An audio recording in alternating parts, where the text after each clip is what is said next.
G'day podcasters, welcome back to Season 4 of True Blue Conversations with your host, Adam Bloom.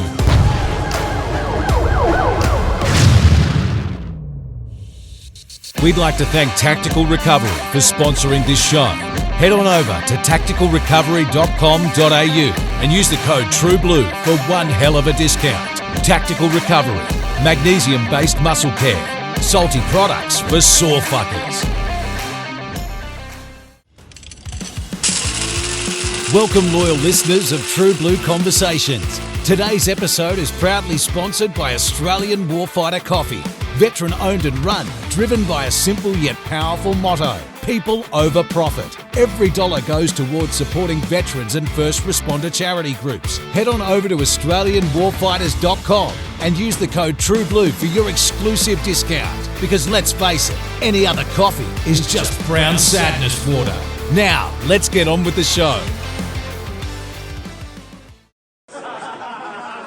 Raise your glasses, podcasters. This episode of True Blue Conversations is brought to you by Wet Canteen Bottling Company, the perfect way to commemorate and celebrate life's most special occasions. Elevate your moments, savour the taste, and make them truly unforgettable with Wet Canteen.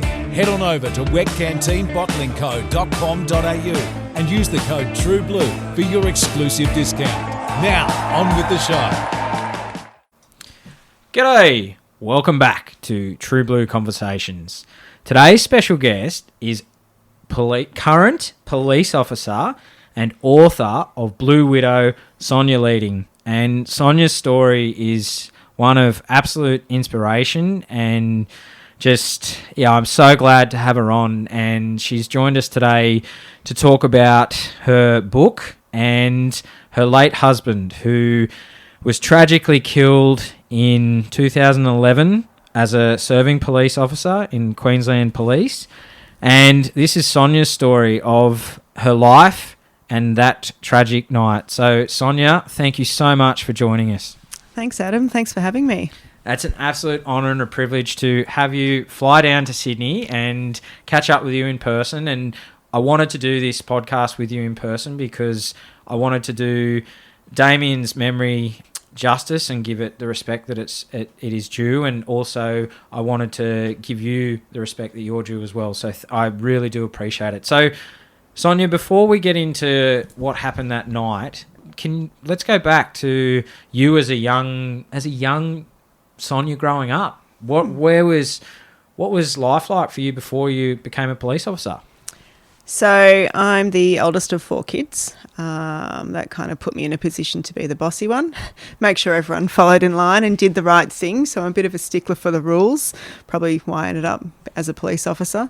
Life was pretty blissful. We all grew up together. We were all firm friends.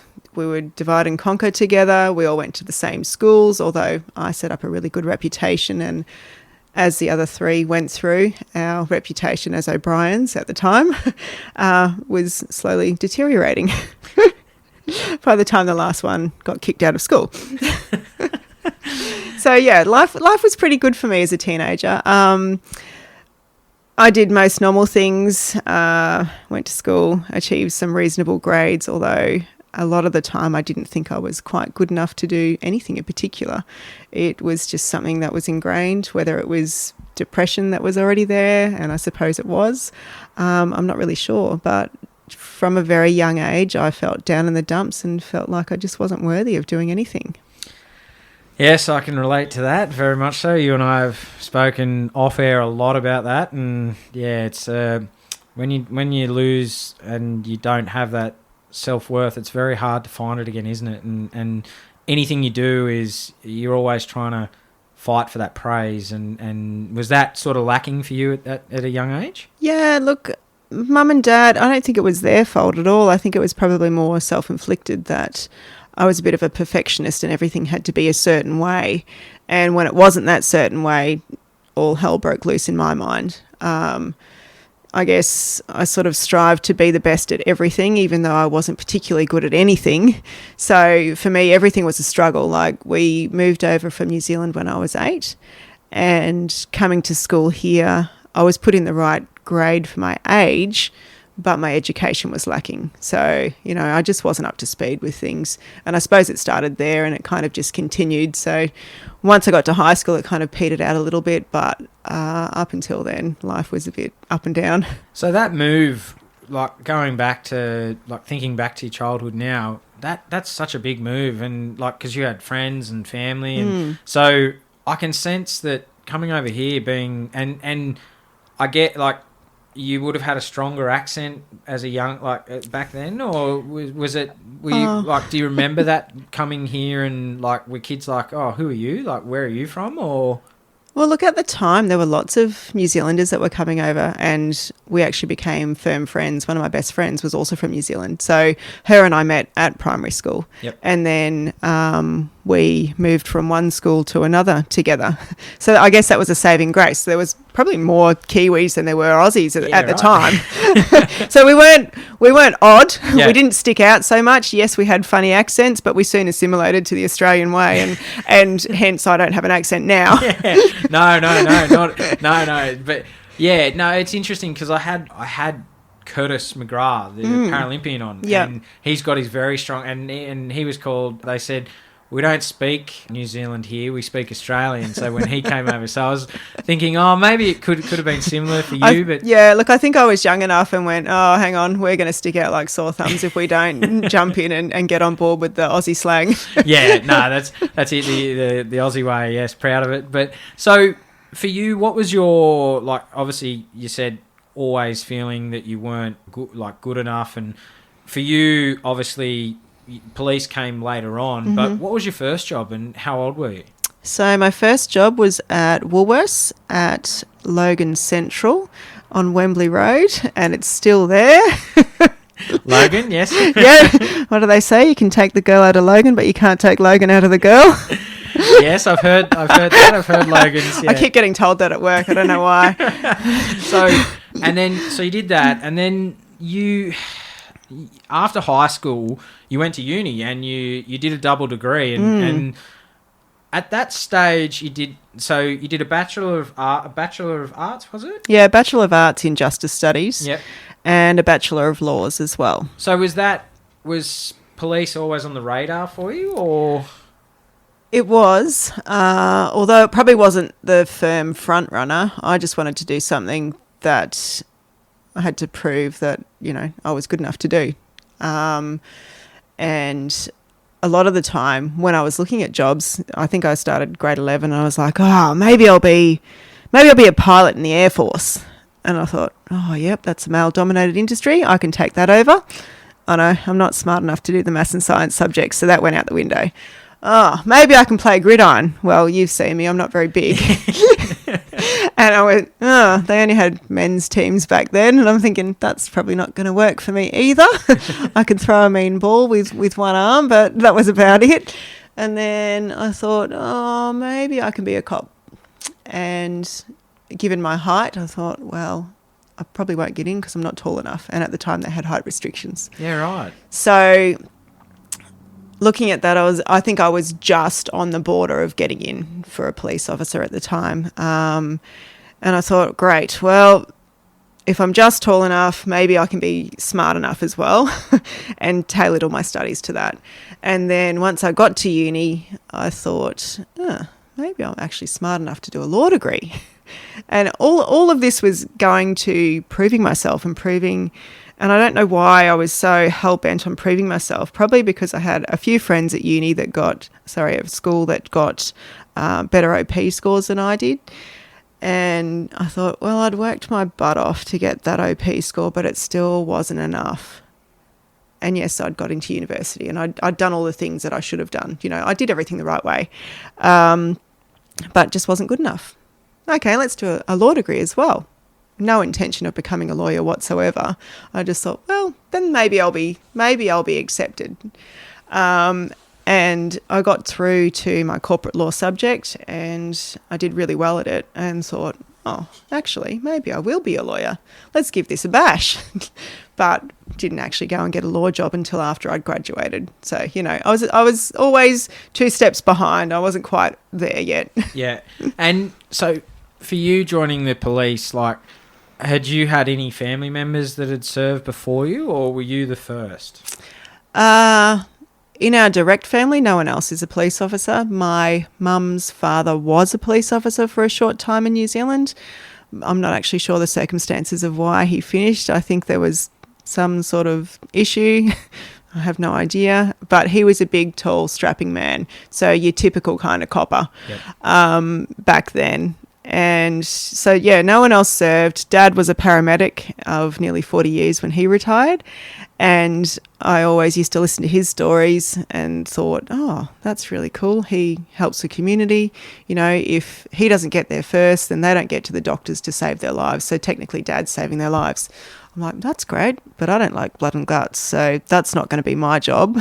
Maybe I can be a cop. And I didn't want to put fires out either. Let's just clarify that. So I wasn't going to be a fiery. So, yeah, I think being a police officer in the end was where I needed to be. I might have taken the long way there, even though I was only 24 when I started, but it felt like the long way.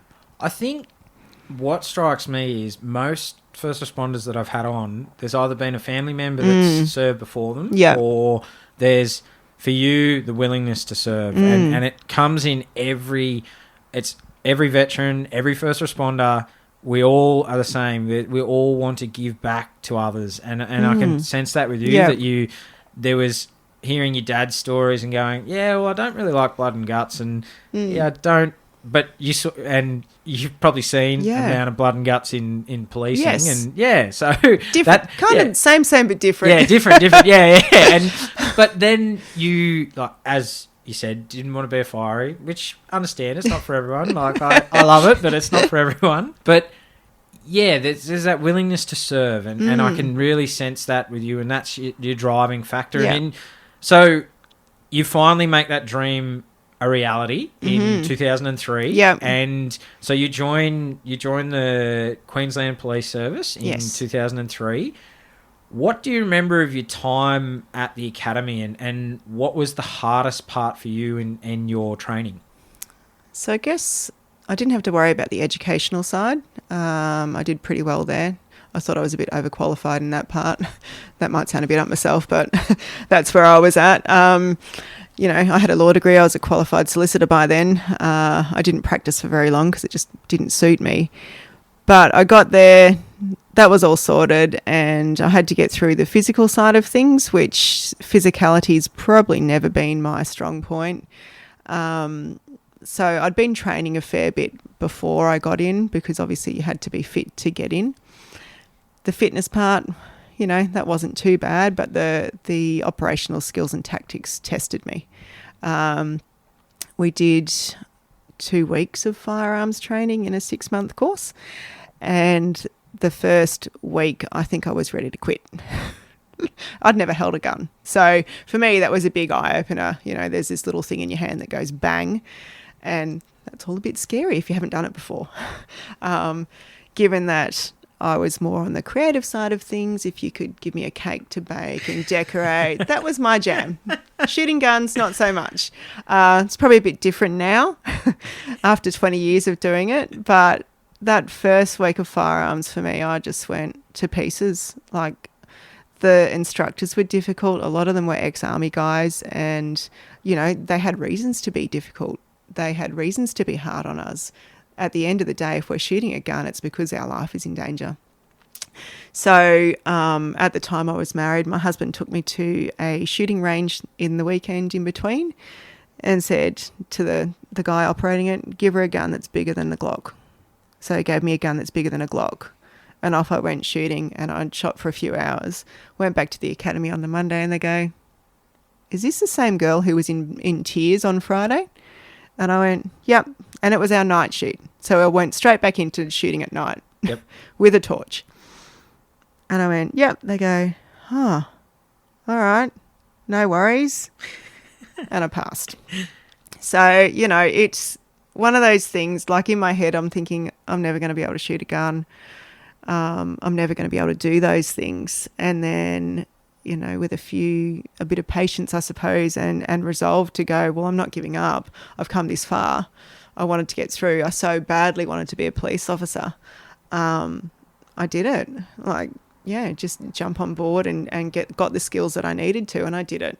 And that determination of like telling your story of like years before that you weren't good enough at anything. Yeah. That no, I'm going to prove Yep. myself wrong. Yeah. And everybody else too. Yeah. Like I'm going to show you guys that. Yeah. No, I can see that. Like I can see the drive in you. Yeah. Like and when I read your story, I was like, yeah, this is like the other me. This is like very much like perfection, like got to get it right. Yeah. I get angry if I don't get it right, Yeah. like you. I don't want to do it if it's not perfect. That's right. And That's then, right. well, that's not life. No. So you soon learn to go, well, is it good enough? Yeah, it's good enough. Let's get it on. Yeah. Let's just do it. So how long was training for? So training's at the time 6 months. Yep. And we all started there, and I did not sleep the night before it all started.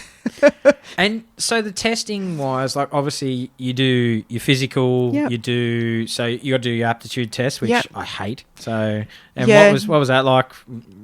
Pretty like academically for you, it was pretty. Yes. Like always been pretty good at that sort of. Yeah, most of the time. That sort of stuff, at the time, not so much now. I had a almost perfect photographic memory. So for me, I went to the library because the internet wasn't really a thing at the time. No, kids today don't know they're alive with the internet. Yeah, absolutely. So I went to the library and I got all these brain training books and learned number patterns and other patterns and cognitive ability tests just to make sure that I aced it. And what do you know? I walk in there and it's the same things I've been studying. So I literally went, oh, yeah, cool. I know how to do this. Yeah. My brain's already in that zone. And off we went. I think I sort of sat down, did the testing and walked out. And they looked at me and went, are you done? I went, yeah, I'm done. And then I went, oh, shit, am I done? Do I go back and check it? No, just walk away.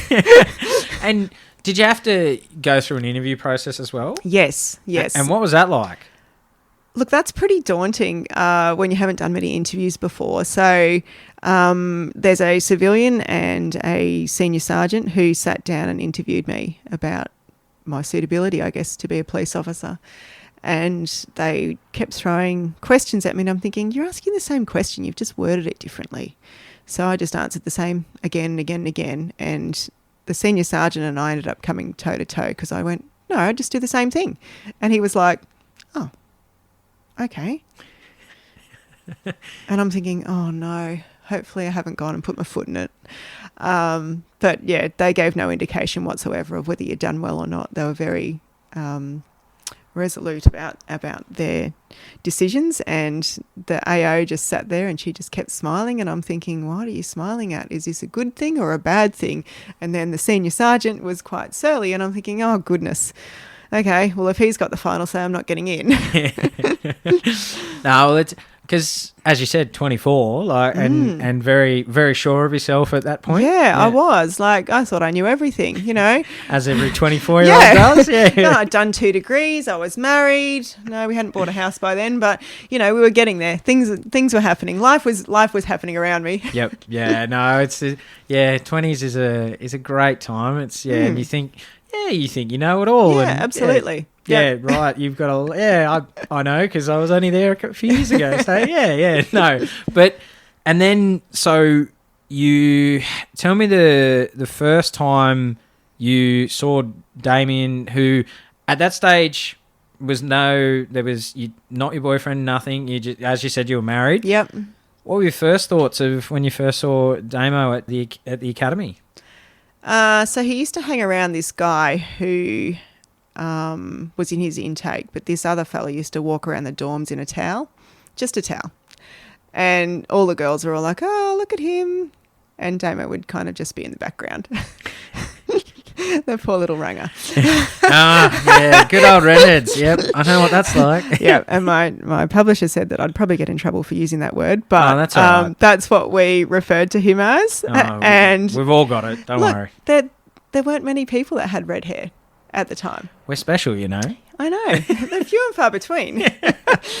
Now, so we'd pass in the halls, but we didn't speak to each other. But one day my girlfriend Sandy and I thought we'd have a run through of the obby course, and I'm standing there and being an idiot carrying on and going, righto, let's get this done. She goes, come on, son, I'll put the clock on. So I was being an absolute dickhead, and I run up to the Besser brick wall and literally threw myself at it instead of over it, because I just had enough. Like, we'd done a few run-throughs, and I was just going, yep, cool, I've got this in the bag, it's fine. So carrying on like a monkey, and she stopped laughing at me and went silent. And I'm like, what's she doing?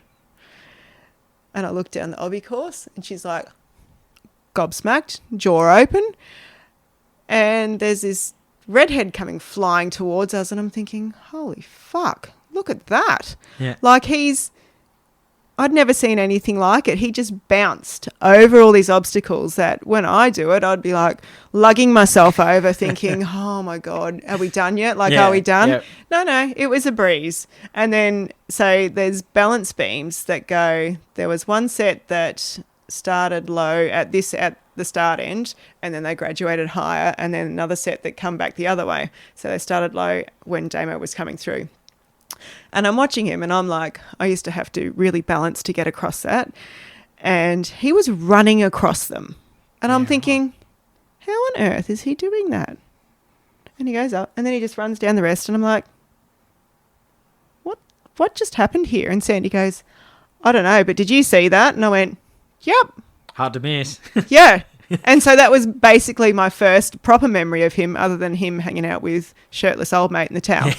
So was he in the same intake as you? Or was No. he, no? No, he was an intake before me. Right. Yeah, so he graduated a couple of months before I did. Right. And so how many started with you? Do you remember off the top of your head? I think we had about 80 Okay. in our intake. And did most of them? Most of them. Most We of them only went through? had one drop out of our squad. Okay. Yeah. Yeah, right. And tell me, what was that like for you, that after that 6 months, sacrifice, being away from your husband at the time, what was that like when you were finally sworn in as a police officer? Was that feeling of, I've done this, and tell me what that was like? Yeah, it was a massive achievement just to get through. I mean, I did really well educationally within my squad, and marching out, I was like, oh my God, I've got through. They passed me on everything. Thank God. I'm going to be a police officer. Now this is a bit scary. And then once you get out on the road, it's a whole other story. Like, everything you learn at the academy is great, but nothing teaches you like being out there. So for you just mentioned that you learned at the, like, when you had your passing out parade, did you feel that I'm ready to go and tackle the dangerous world of policing? And at looking back now, or was it a bit of naivety at that early stage of your career? I think ignorance is bliss. And a lot of your training officers, when you get out on the road, go, so all that stuff you learn at the academy, forget it. And then they go, we'll teach you how to do it properly. And I'm like, well, that's great. You need to know the laws and everything behind it. But practically speaking, you learn bits and pieces, but once you do it on the road, it's a whole other ballgame. So for you, tell me this, being that you'd studied law, was that was it easier for you because you'd studied the law and you didn't have to do what some of the police do, where they have to learn it cold turkey? Yeah. You'd already done that? Yeah, I'd already done it. Yeah, I spent my time annoying everyone else while they were in study group. I'd bash dormitory doors down and squirt them all with water, or go and spend a night at the rec club while they're all studying. I can see you doing that. Yeah, I made my time worthwhile. So where was your first posting, and what do you remember of that posting, and what was it like?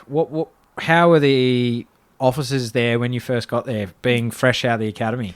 So I started my first year at Broadbeach Police Station. I spent 3 months there, and I had 2 FTOs, or field training officers, so one for 4 weeks, Johnny Pileski. He was an absolute clown.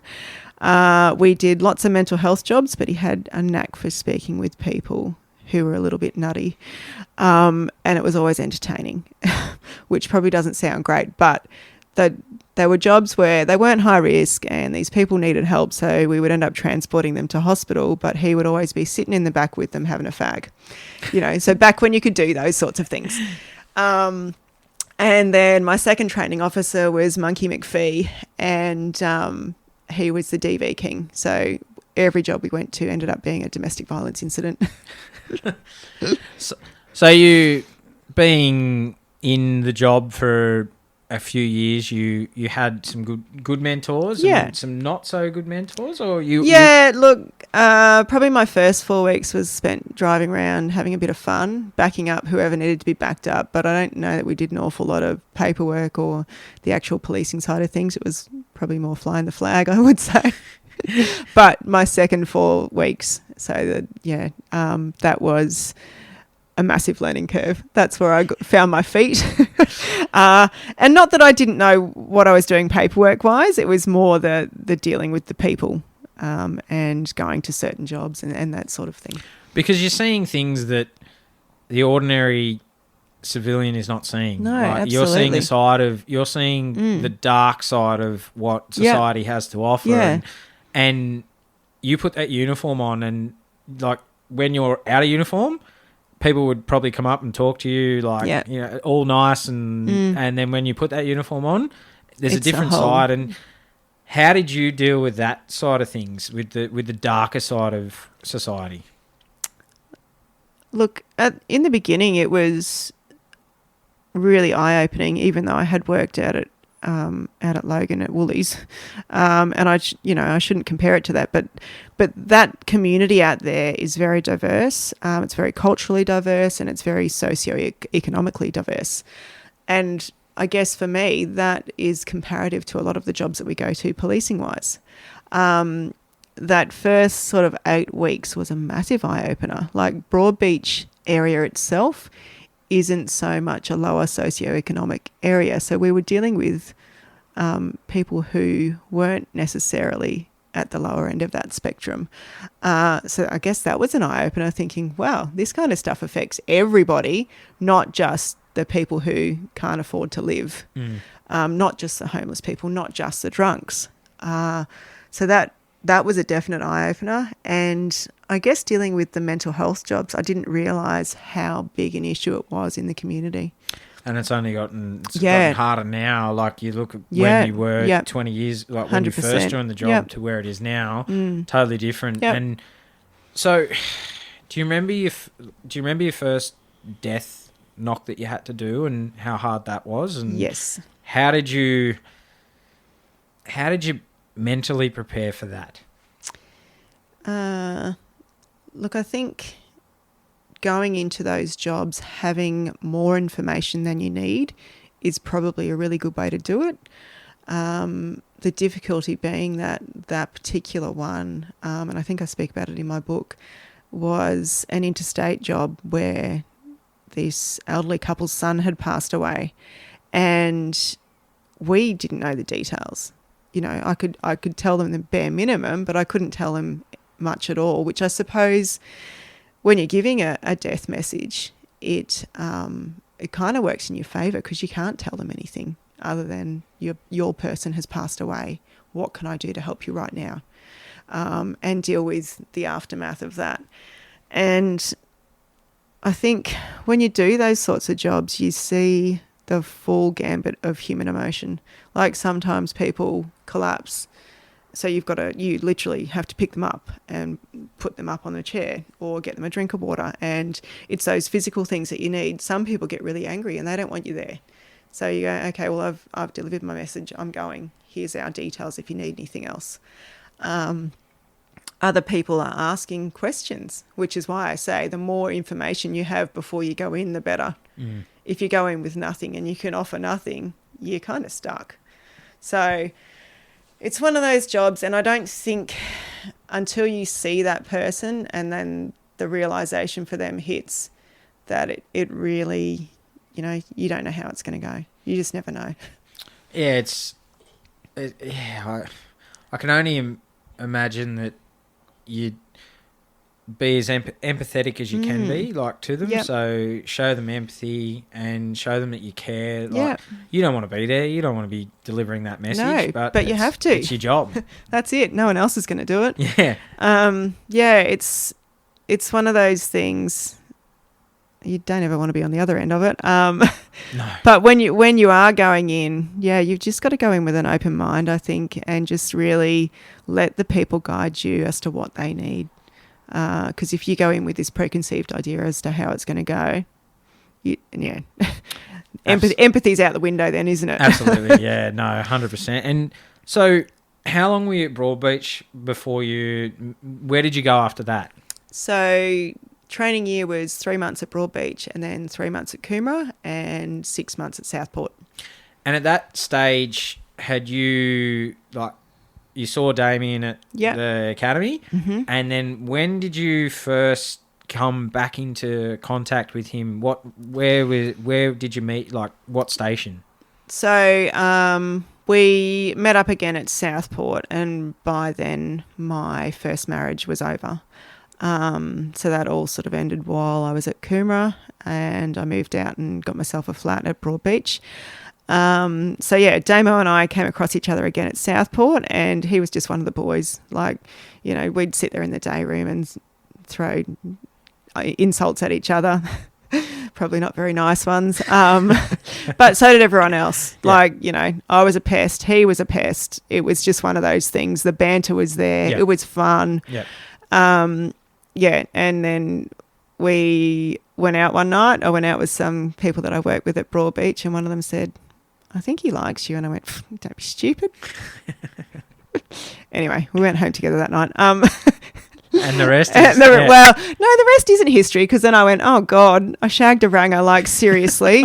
makes us feel great. Yeah, cheers. Yeah, geez, my self-esteem. Yeah, God. Yeah, hang on a minute. Just another ranger. That's not the end of the story. It's only the beginning.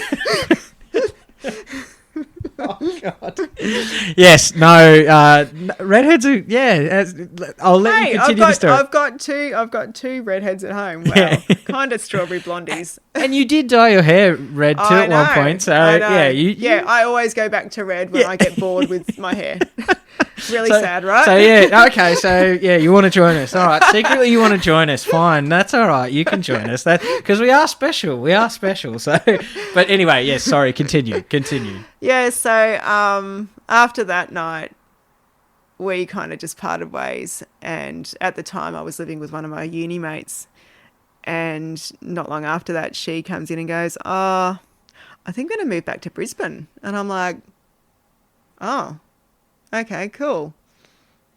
And I must have mentioned it to a few people at work. And next minute, I get a text from Damo. And I'm like, "When did you get my number from?" You don't remember giving it to him? Or? No, I never gave it to him. We're very resourceful as police. Yeah. And he's like, "Oh, I hear you need a roommate." And I'm like, "Yep." "Well, do you think I could, like, move in?" And I'm like, I don't know. But your cat likes me too." Anyway, long story. You'll have to read the book for that. Yes. There's no insinuations there. And I'm like, "Oh, all right. I need someone to help me pay the rent." So I said yes. And he did move into the spare room, and we were mates for a while, a few months. But, we'd hang out and we'd do stupid shit together. Get on the red wines and listen to a bit of Lionel Richie and wander down to the local Cold Rock in our shorts and thongs and socks and that kind of thing, and, just do stupid stuff. So did you, at that stage, were you starting to develop feelings, or? Yeah, I was trying to fight them. I've got friends who worked with Damian at Surfers Paradise, where he was stationed. And they said to me, "Oh, as soon as he met you and moved in, it was game over for everyone else." I went, "What do you mean?" So I was a bit oblivious to it, or I was just playing dumb. And they go, "Nah, he had eyes only for you, Son, and that was it." And I'm like, "Oh, really? Oh, well, I kind of kept him at arm's length for a while." The chase. Yeah, apparently. Yeah. And so it wasn't until a few months later that I went, "Oh, actually, we kind of get along really well." And probably because we had that friendship base already, that it developed into a relationship. And as you say in the book, the one for you. He just was. He just got me. He didn't expect me to change. We both loved our job for different reasons. And it just worked. We balanced each other out. He'd called me when I was being a dickhead and he'd go, that's enough. And then I'd call him out when he was being a dickhead as well. It was very even. We just got along. So you got along really well, and you got married, and you had your two beautiful kids. Yep. And this is the part. Let's go forward to that tragic night in 2011, and the lead up. You actually felt something was wrong, didn't you? Yeah. You knew something was going to happen, and can you explain to people what you thought was something was off, wasn't it? Yeah, absolutely. So Damo was on night work and I'd spent the night up at my parents' place up at Mount Tambourine. So our places were like 20 minutes apart, just up the mountain. And I'd taken the kids because Grace was just a baby and I didn't want to disturb Damien during the day. And that morning, so it was a Sunday, I woke up and it was all right. I was okay in the morning, but it was probably about lunchtime that all of a sudden I got these cramps in my stomach and I was like, this is strange. And I didn't get sick generally. And I thought, something's going on here. This isn't right. And then I started vomiting and had diarrhea as well. And I was like, it doesn't feel like one of those 24-hour bugs. Something's really off. And Mum and I had planned to take the kids and go up to my sister's that afternoon for I think it was an at-home shopping party for a body shop or something or other. And I said to Mum, I don't really feel like going. I'm not well. Mum goes, but you haven't eaten anything that's made you sick. And I'm like, yeah, I know. I just don't feel right. Something's not right. Anyway, we got halfway down and I had to stop at one of the bathrooms and vomit. And we kept driving and we drove past our street and I still didn't feel well. I sat through the party, drove home past our street, took Mum back home and I had dinner with her and messaged Damo because he was starting at 6 that night and then came back home not long before the kids were supposed to go to bed. So it wasn't until I actually got home that night and got the kids settled that I went, oh no, I'm okay. It's okay, I'm at home. The kids are in bed, we're all good. Like, even though Grace was only young, she was such a good baby. She was just this little ball of heaven.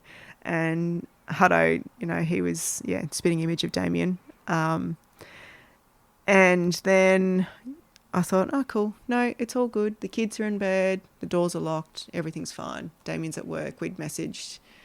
And that was it. I went to bed. And next minute, I got woken by a knock at the door. Yeah, and that was the part of the book that I broke. And the way that you wrote it was, we were with you when you talk about that, and for people who you'd given the death knock, and you mentioned earlier in the podcast, what was it like on the other end of I read it, but people who haven't read the book, what was that like for you? So I guess it's like in the movies. Police don't knock on your door at stupid o'clock at night for no reason. So you instantly know that something's not right. But initially I heard the knock and I thought, oh, maybe Damo forgot his keys. Maybe Damo can't get the garage door open. And I'm thinking, what's he doing home early? He's not meant to finish till 2 a.m. And I suppose I sort of talk about that now because the house that we used to have before, the one we were in at Coomera, he'd come home one night, Hudson was a baby, and he's underneath the house and I could hear all this banging. And I'm like, what's going on? is someone bashing Damian? So me being the brave person I was, I rang him from upstairs instead of coming down to see what was going on. And he didn't pick up, and I'm like, oh shit, what's going on downstairs? And then I creep down the stairs and open the door, and I'm like, are you all right? He goes, I'm just trying to kill a snake that was underneath my car. And I'm like, oh, for fuck's sake. Is that what the banging was? Anyway, back to the night. It wasn't like that at all. We had a glass pane on the side of our door that I could see through. It was clear. It wasn't frosted. And I could see Gary Pettiford in his uniform, like full uniform. And I'm like, oh, fuck. He doesn't normally work on a Sunday. And why would he be wearing his uniform? And then behind him, I could see Toddy, who I'd met years ago when I worked at DPP, and another colleague, Jules, behind Todd. And I'm like, I had a big mag torch at the time. I went, oh, yeah, nah, I'm not opening that. That's not coming in here. And then Gary knocked again and indicated that he wanted me to open the door. And I was like, oh, fuck, what do I do? All right, open the door. And yeah, it was just, it played out like it does in the movies. Come on, we need to go and sit down. You know, that's the first thing you do. Make the person comfortable. I don't want to be comfortable. What are you going to tell me? Yeah. Like, straight up. Yeah, it was just... Because I'll put it in... So for the listeners, Sonya, who haven't read your book, so Damian and his partner responded to the Pacific Pines Tavern on the 29th of May 2011, and a night that you'll never forget, and a place that you will never forget for two reasons. One was a very happy time a few years before. Yeah. And ironically, a place that turned to tragedy on that fateful night. And for people who haven't read your book yet, can you talk us through what happened with Dame, what happened that night in the lead up? And obviously you've just mentioned we've gone forward, but just so the listener can... So Damian attended an armed robbery where there were, I think, 7 hostages taken by the offenders. There were 3 offenders, 2 males and a female. One of the males was in a getaway car outside the tavern, and the other 2 were inside, armed with, one was armed with a sawn-off shotgun, which was held together by tape, mind you. They'd been in previously and had scoped out the tavern and worked out where all the CCTV was, and basically planned what they were going to do later that night. The call went out over the radio for any unit to attend an armed robbery at Pacific Pines Tavern, and Damo and Jacko were working, and they responded. They've pulled up on Hotham Drive, I think it is. It's one of the side streets that runs up past the tavern, pulled into near the bistro area, and Damian's run down the street behind the hedges. He's jumped over the fence at the playground, and as he's jumped over the fence, the offender with the shotgun has come out of the entrance. Damian's yelled, "Stop police," and the offenders shot him. And that was basically it for Damian.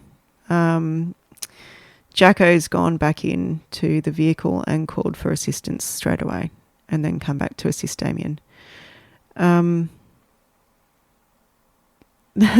That particular spot where Damian jumped over the fence was the same spot we had our engagement party a few years before. So when Gary came and told me what had happened and where it had happened, that was the first thing that came out of my mouth. Oh, we had our engagement party there. Whether it's a bit of denial or a bit of, oh my God, how am I going to deal with this? I don't know, but your brain does funny things when you're faced with these sorts of situations. Yeah, that was that night. And so even for me, listening to Gary say it happened there, I was like, what the fuck? Literally, You've got to be kidding me. Of all the places.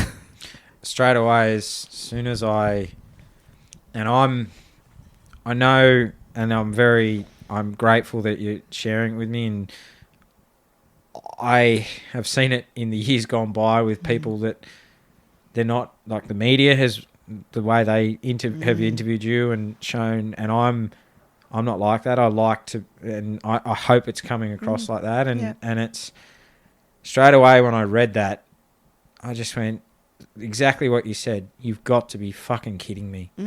Of all, like, you couldn't script that. No. At all. No. Like such a happy place to then, where, you know, a few years before, to then get murdered, and it was murdered. Yep. It's, yeah, I broke then. I was just like, and then we go on the journey with you of the lead up and I'm not going to give it away in the book, and I'm not going to do that, but we go on, then we start the journey in your road of overcoming the amount of adversity that you've had to overcome in the years. And in the book, you talk about when Damian passed, and the outpouring of support that you got, not only from the Blue family, but nationwide and internationally as well. But for you as a serving member of the police, but now as a widow and a mother, did you feel that you'd lost it wasn't private anymore, and you couldn't grieve and do what most families do, grieve privately? Yeah, absolutely. I went through a lot of trying to put up a persona that was acceptable to the public. A lot of what I went through, I suppose, I thought, this isn't going to be seen as being good enough to be Damian's wife. It's not going to be seen to be the behaviour of the wife of a hero. And I felt like I was constantly being judged, despite whether that was actually true or not. That was how I felt, purely because Damo was held up as this big public hero. And yes, he is, not to take away from that at all. But then I was like, now I've got to live up to this blooming reputation, and I don't want to. I want to go and do stupid things. I want to go and grieve and get drunk and be crazy, and I just felt like I couldn't do any of that without being criticised and without being compared to Damian. You know, I just felt like I had been taken away from myself because I had a certain level of publicity, I guess, to live up to. And for you,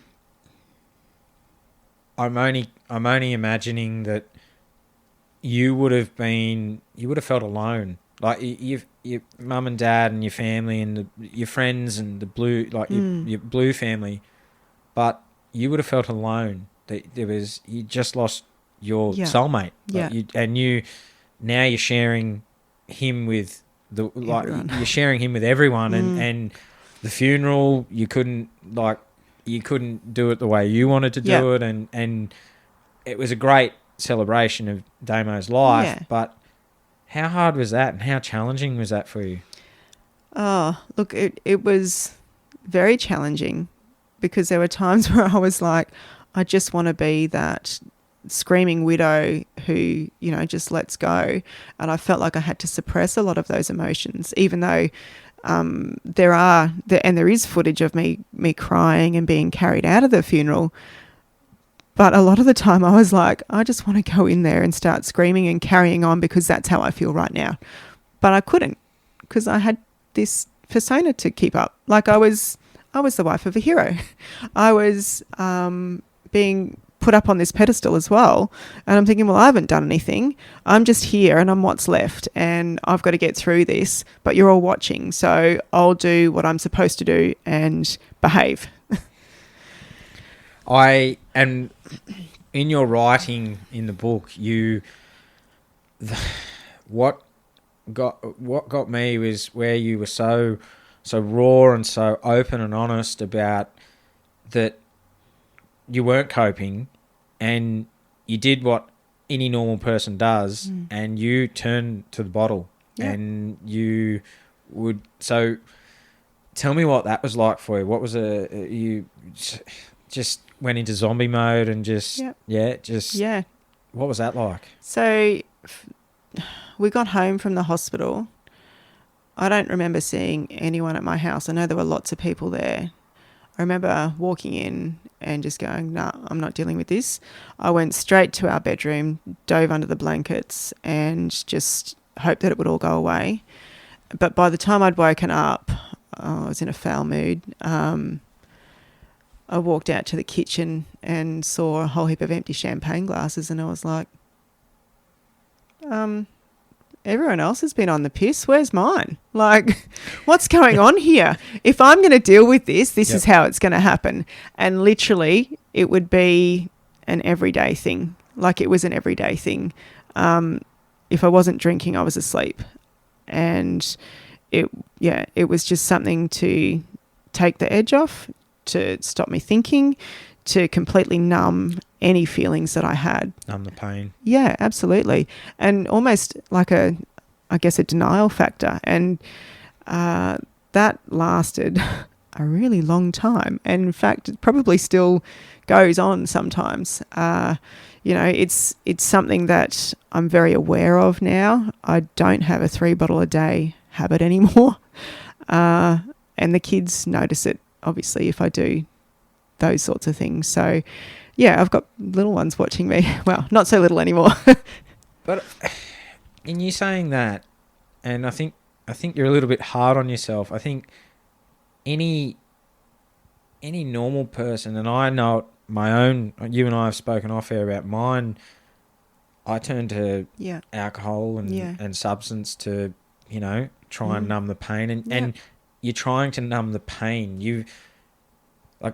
You would have thought, this is all a dream. It's a nightmare. I'm going to wake up. Damian's going to walk through the door. This is the joke. It's all a joke. Yeah. Like, you can stop this now. You can stop this now. But no, this was your new normal. This is your reality now. Like, Damo was gone. Yeah. And how did you, I can only imagine being a widow, but then having 2 young children. That just, how did you try and stay positive for them when they'd lost their dad? Yeah, I think it was a blessing in disguise that they were so young. Grace was only 4 months old, so I guess for her, she only knows the memories that we've created for her. Hudson was not quite 2, so he says that he remembers. Although, I mean, he might. And, obviously we still show them photos and videos, and although Damian's not here, he's still very much present for the kids. It was really difficult. I think I was probably doing the bare minimum as a mum. I was, covering the basics. They were fed, they were clothed, they were bathed, they'd slept. That was pretty much it. If someone else was there to help me, that was great. I checked out. It was one of those things where it's I suppose it's difficult in those situations because you want to be able to grieve, but you've got 2 little ones who need you, and trying to strike that balance, I guess I just put it off.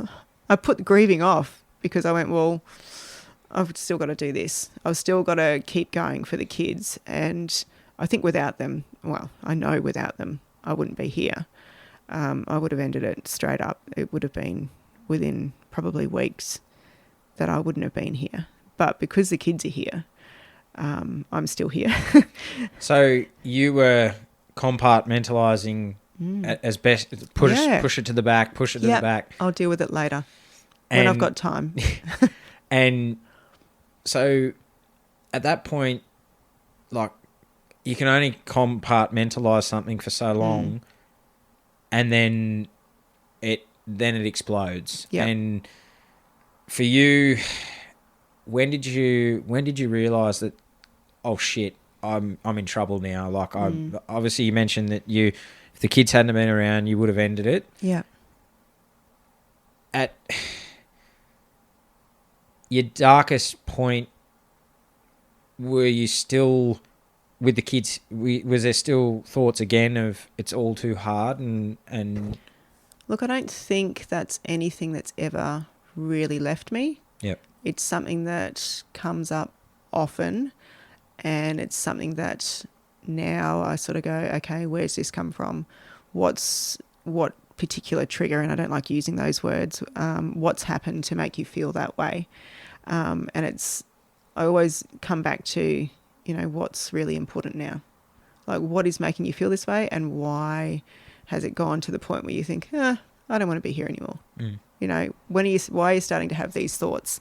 Because in the scheme of things, like, really, and I sit there and I used to say to people, there's people worse off than us.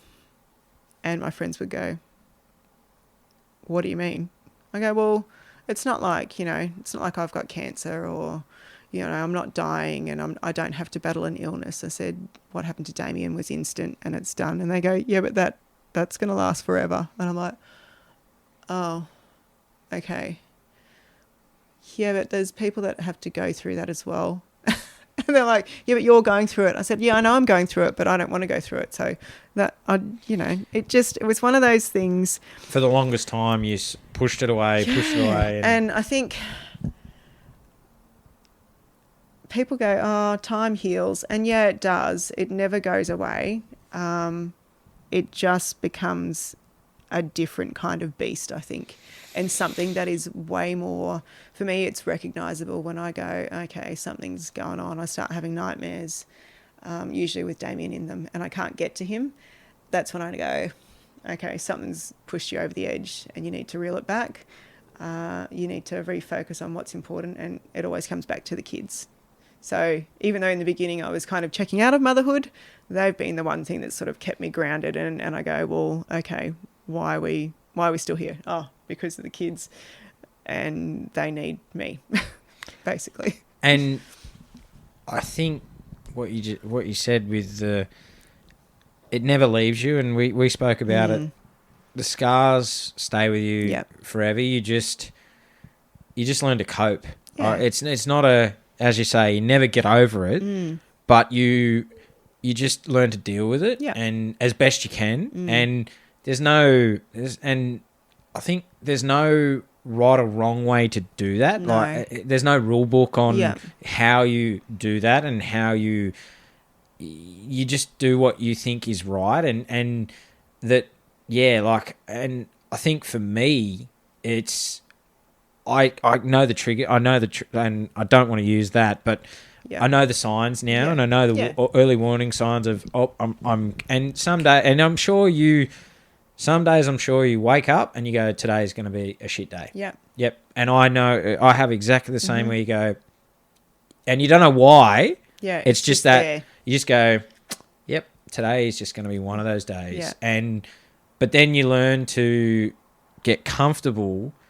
Well, not comfortable, but you can sit in the shit. Like you can sit in that shit, and then you go, but I'm only going to sit in it for a little bit, and then I want to get back. And I think those days you need to be a bit more gentle with yourself, and probably not push so hard for, whatever it might be that you're doing. I think it's one of those things that comes back to balance, and I'm usually one of the people that I'm a very extreme. I'm either one way or the other. There's no in between. But as I've got older, I've learnt, particularly given what we've been through with Damian, that I need that balance, and I crave that. Like, mentally, I crave the balance and the routine, and I get very put out if I'm out of kilter or something has taken my time up that is just not going to facilitate anything. Well, because for you, and you mentioned in the book that for the longest time you were seen as you were the widow, and you had to attend all these special events, and you're going to all these public events that are just bringing that memory back up again and again and again. And in the end, you were like, oh, I'm over this. Like, I want to move on. Like, I'm never going to forget my husband, Yeah. like I've got to live with that every day, and Yeah. so do Yeah. your kids. Yeah. But you know, it's just constant reminder of that you don't want, like, you know, oh, again, here we go again. Yeah, Like, and it would always be Damian's wife, Sonya. And I'm like, hang on, I'm a person too. and I'm a police officer as well. I've got a career, and I'm a mum, and I've done all these other things. I'm not just Damian's wife. Like, I didn't just curl up and go, well, I'm just Damian's wife. You know what I mean? And don't get me wrong, I love being Damian's wife. That's not an issue with that. It's just the identity that I was given publicly, I suppose. Yep. I didn't have any credit for what I was actually doing as well. So explain to me how important your family was through the time after Damian's death, and and your father played a specific role for your family and your love-hate relationship with the media. All right. So my family is very close. You know, we're all in each other's face all the time. In fact, I'd like to say we're normal, but I don't think we are. I think the fact that, like, literally when all of this, so the night that it happened, my sister Mel was at the hospital before we were, because we took some time to get there. My brother and his wife and their son came straight away. My younger sister, Christy, she was pregnant with her second child, but her partner at the time and their other child, like, everyone just turned up. I don't know who called who or what happened, but they were just there. And so I sort of look at that and I think, well, if that's how we started this journey, then, yeah, they've all just kind of stuck around for various reasons, thank goodness. And I guess at the end of the day, it comes back to my parents, who have been the glue that just holds us all together. They've been my biggest supporters. I couldn't do anything that I do without them. They basically have jumped in where Damo would have been. And particularly Dad, with the kids, he does camping with Hudson. They go camping. They have boys' trips. No girls allowed, which is fine by me. I'm like, that's fine. I love camping too, but when they go on boys' trips, they can have that. And if Grace has a choice as to who picks her up from school, it's Pa. I want my Pa. So, yeah, they don't know any different. And even if we go away on holidays, just the kids and I, well, when can we FaceTime Nuna and Pa? And I'm like, but we're on holidays. Yeah, but we want to talk to Nuna and Pa to see how they're going. And I'm like, we'll be back in a week. It's okay. No, we're taking your phone, Mum, and we're ringing them. I'm like, oh, okay. We're all very, codependent. Yep. So, yeah, I think my journey would be a lot different without Mum and Dad and my siblings and their families. I'm very fortunate that all of my siblings have all got children as well, and all the kids were born really close together. So that kind of makes it easy for everyone. And I kind of think that although the kids are missing out on a dad, they've got uncles as well, and then aunties to, fill that big gap. And your dad, he became like the media person for the family, and because you, and understandably, you were absolutely grieving the loss of Damo, and you go into detail in the book of the trial, and you had to go to the trial. You thought, no, I won't, and then you did, and the three of them got what they got, and should have been longer, but yeah, that's another story. I'll leave that one. But can you tell me your first thoughts of that moment that you saw the getaway driver for the first time after he'd served his sentence? Yeah, so I guess I should start with when people are sentenced in Queensland. I'm not sure if the other states do it. I assume they do. There's a victims register, and corrective services send you out a form that you fill out, and you jump on that register so that you are notified of prisoner movements or different happenings that happen with them. So I was aware that the getaway driver was out on parole at the time, and he had been put on parole to an address that was 3 kilometres within my house, despite applications or submissions being made to the parole board when it was granted. And look, I understand it. That was his community. He obviously needed that to, I don't know, do whatever he needed to do once he was out, and give him the best chance of staying on the straight and narrow.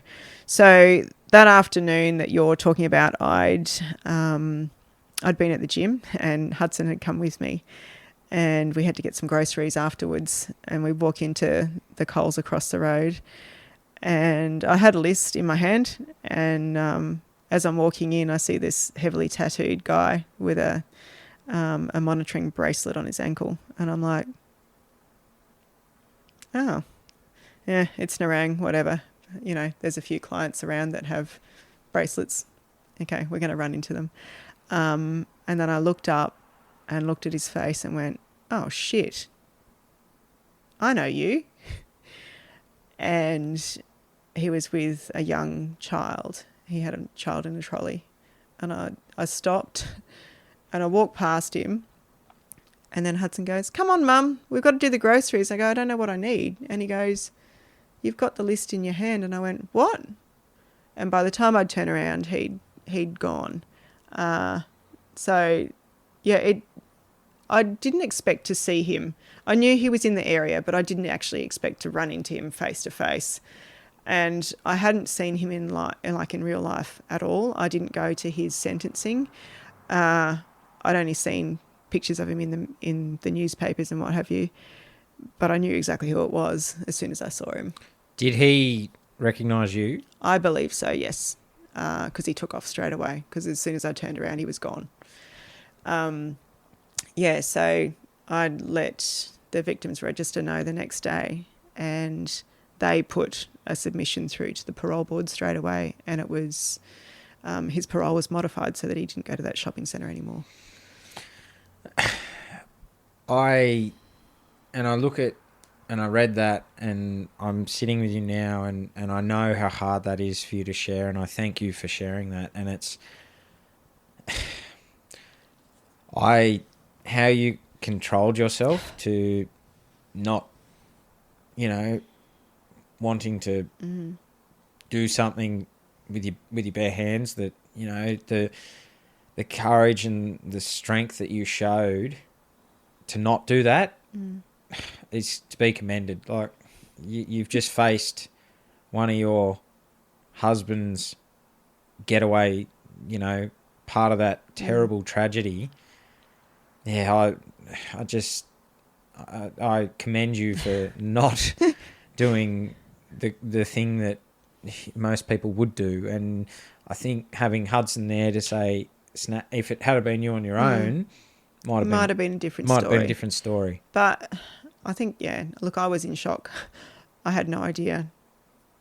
And I just didn't expect to see him at all. It wasn't even something that I'd considered, even though I knew where he was, basically, and it wasn't far from there. It was just one of those situations where I went, oh, for God's sake, could this get any worse? Of all the places. All the places, like in my own community. And look, I understand when they put someone on parole, if they put them back in their community and they've got their support, then they should stay on the straight and narrow. But that doesn't always work. I just, it was one of those days. I went, oh, really? Like, I think I'd just gone through my last marriage breakup, and I was like, you've got to be kidding me. And it's, I'm not going to give 3 offenders airtime. Mm-hmm. They're grubs, and may they rot in hell. And that's how I see it too, Sonya. So you're not alone there. And I think a lot of people are the same. Yeah, it makes my blood boil, but we'll leave it at that, as it does for you as well. Yep. But as you said in the book, that, and we've said earlier, that it just got bigger than Ben-Hur. Like that, like it was constant. Everything. There was boats. There was streets, parks. So, and the one that got me was when you mentioned in the book the park, and it was Damian's 10th anniversary, and you said, and people were like, oh, you need to go to the front, and you said, no, just going to stand at the back. And Yeah. at that stage, had you had enough? You were over it? That was actually the naming of the park. So that was the August, I think, 2011. And, you know, that was only within a couple of months of Damian passing. And by then I was like, oh, for God's sake, I don't want to be anywhere near it. I don't want to be in the media. I just don't want a bar of it. Like, I'll come because I felt like I had to be there. But I'm not sitting with the dignitaries. I'm not shaking anyone's hand. I literally stood there and then left. Didn't speak to anyone. Got told off for doing the wrong thing because I was meant to be sitting down in the public, the VIP area. Yeah. You know, like, yeah, it was and being told again what to do. Yeah. Like, you know. And there were so many times that I was told, oh, you need to talk to this person because this has happened to their husband and they can give you advice. And I'm like, I don't care. That's not my husband. I'm going to do this my way. And you need to let me navigate my way through it. I don't want to be forced to talk to someone and, you know, you should be doing this and you should be doing that, because there were so many things that I had to do. Like administratively, when someone passes away, there's certain things you've got to take care of. But the other stuff, I'm like, I don't need to do any of that. I'm going to do this however I want. You can all get stuffed.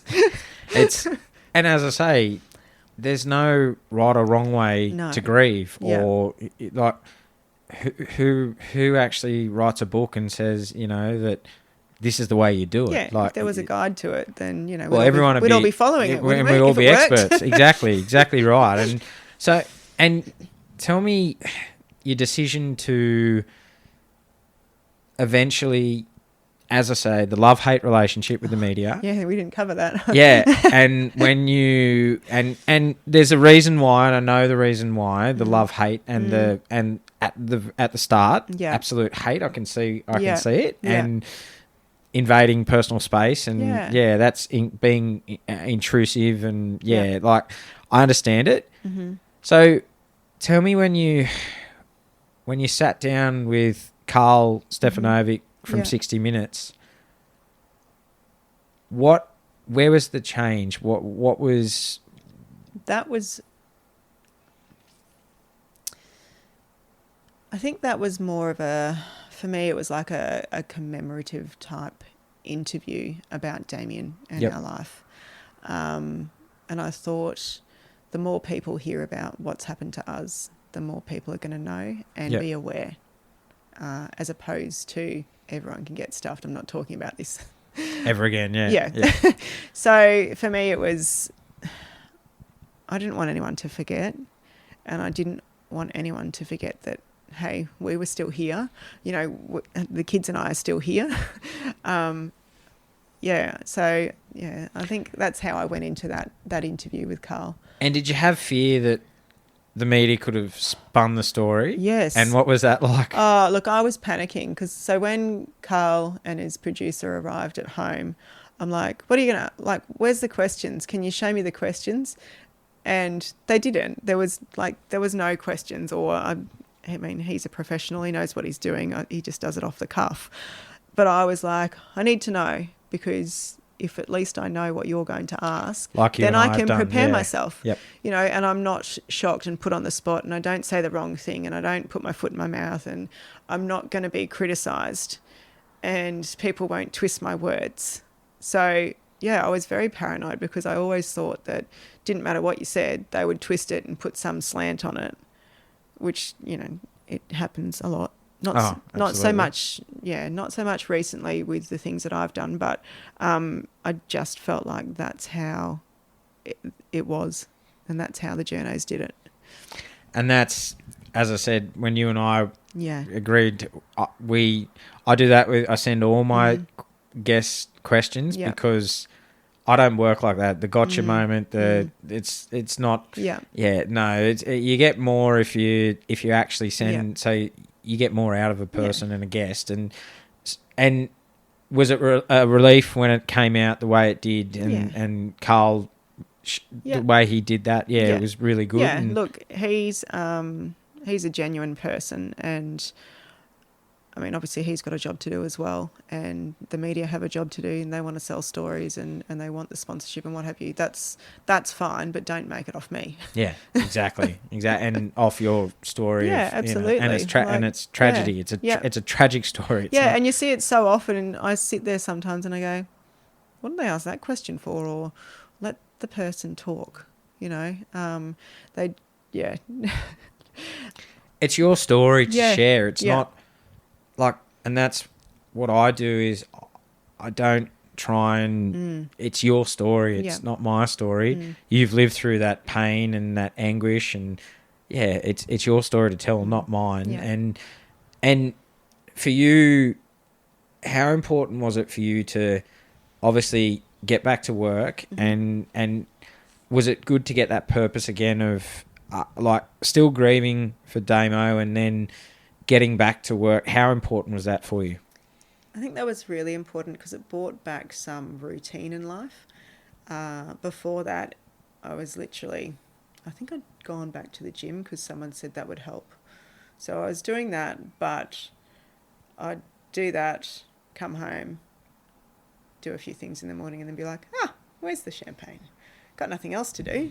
Let's switch my brain off for a while. So that was my go-to. That was my routine. And going back to work, I was still doing the champagne, but obviously not at work. It would have to wait till after hours. But yeah, it certainly brought back the routine, and going back to be with my blue family was what I needed. Like as much as people go, oh, you don't want to live and breathe it. Well, you kind of do. They're my community. And without them, like, I think if I was in a different job, it would be very different now. And I think you and I talked about the black humour, and I know it too, being a first responder myself. It's how we cope. Oh, absolutely. It's how we deal with things. It's how we deal with things that normal people, and I say that we are different, first responders and veterans as well. Yes. Very different to the normal person of a 9-to-5 job, Monday to Friday. Yeah. We see things that you can't unsee. Yes. And we see the other side of, some really terrible, tragic things. And you do need that. There's people, we're all in, a lot of first responders are in the job for, they've either been bullied or they've and you do become a family. You do become a tight-knit community, and they are your family. And for you, it was like you had your civilian friends, but you had your blue family, and your blue family were there. They were, and for you, I want to go forward to a really proud moment for you. And what was your decision to become a detective in 2020? Was that something that you'd always planned to do and become a detective when you first joined the police? Yes. When we were at the academy, they sort of went around the room and said, in our squads, and said, oh, what are your career goals? I went, I want to be a detective at Surfers Paradise CIB. And they went, oh, really? And I'm like, yeah, well, I know half of them because I worked at DPP beforehand. And so I thought, great, I want to work there with all of them because it looks like fun. And I've been reading their briefs and the investigations, and that's what I want to do. But in saying that, when I was 15, we had someone from, it was a juvenile aid bureau, come to school and talk to us about what they do, which is what I do now. So I had thought then, oh yeah, maybe I could do that. So I did want to be a detective for a long time, but then, life changed a bit. We had kids and I went, oh yeah, work's just to pay the bills, whatever. It's a job. I love it. Don't get me wrong. But it served a purpose as opposed to being career driven. I was like, I just want to come home at the end of my shift. So it wasn't until, when did I start there? 2017 when I went, yep, I really think I should go and become a detective and do what I'd planned to do from the beginning. It took me a while, but I got there in the end. So it took, just under 3 years to get my appointment, and it was a massive milestone, particularly given the way that our life had panned out, and maybe I wouldn't have done it if Damian was still here, but maybe I would. I don't know, because I was very much in mum mode when he passed, and that was my priority. And for you, what's the process for people who? What do you have to do to? Obviously, you got to go to detective school, and it's different to becoming a police officer. And what was the hardest part for you in the process of becoming a detective? Look, I probably shouldn't say this. It wasn't that difficult. It was time consuming doing the competencies and different things when you're trying to run investigations at the same time. So you have to do 3 lots of training at the academy. So there's exams to do. And then at the time, there were 12 practical competencies you had to submit. And once you'd done that, then you can put your application before the board. And you have to have like a number of arrests and show a different range of offences that you've investigated and all of that sort of thing to show that you can do technical investigations and protracted investigations and that sort of stuff as well. So you basically got to, try and put your hand up for any job that comes in that's a bit different just to show that you've got the skills to become a detective. So, I think even though it was about 3 years by the time I got my appointment, but I was actually finished it and done within 2.5 because I was in a hurry to get it done and out of the way. I was like, I just, I don't want to sit on my hands and wait. My best mate, she had been in the child protection unit for a while, and we ended up getting our appointments together. So I think by the time she got hers, she'd been sitting on her hands for about 10 years. And she said, I was waiting for you. And I went, are you kidding me? Like, I'm glad that we got our appointments together, but this is a bit ridiculous. So, there's some people that take a long time and others like myself who just get it done. And it literally is ticking boxes and making sure that you're doing things properly, and they don't, just hand your gold badge out. You do have to earn it. And for you, on the 19th of August, 2020, tell me that day. Proud day? Yeah, it was. So the board sat that day, and then we got emails to say that they'd accepted our applications and we were going to be appointed detectives. And for you, was that day you'd felt you'd done something for you, and you weren't, although you were still Damian's wife, you're a mother, but life had sort of gone in a bit of a different direction, but you'd done something for you, that a goal you set out for at the academy, you finally achieved that goal. A long way down the track, but we got there in the end, and it really was a moment of, I can actually function as a normal human being without having to rely on someone or live in somebody's shadow. And it was just a massive achievement, I guess. And I sort of sat there and went, okay, cool, we've done this. What else can we do? So, and the question is, did you end up at Surfers Paradise Criminal Investigation Branch? No, I ended up at Surfers Paradise Child Protection Investigation Unit. Close. Right. Oh, close. Yeah, close. There. We're on the next level up. Yeah, right. And in the building. Oh, that, and for you, and obviously we're not going to talk cases. We're not, but what is it about that unit that drove you there? Where's the fire come for what you do now? Yeah. So the bulk of our work is victim focused, and for me, it's making a difference in those victims' lives, and more often than not, their children. So they're children who ordinarily wouldn't have a voice. For us, they come in and they tell us the worst thing that's happened to them, and you can see that even talking to us is helping them. It's, their burden has been shared, and we can do something about it to help them. So I really think that, I keep saying this to the CIB boys, come over. It's the most rewarding place you'll work in the QPS. And they look at me and they go, I can't do what you do, Son. Yeah, I look at, when you told me that, I was just like, Yeah, I couldn't do that either. Yeah. But then you, as you say, you couldn't do what I do as a Yeah, firefighter. exactly. So, horses for courses. Yep, It's and you found a niche that and you found that purpose again. You found that drive and I can see it. I can see that, and I'm sitting across from you. Yeah. And I can see the smile. I can see what it does for you. And you know what? Like, I used to say to Trudy before I started working there, "Oh, geez, you work with a bunch of weirdos." And now I work there and I'm like, we've got a great bunch of people who want to do that work. It does take a special kind of person, and maybe we're all a little bit different, but it's not for everyone. No. And the people that are there want to be there, and they want to investigate those types of offences, and they want to lock that kind of offender up.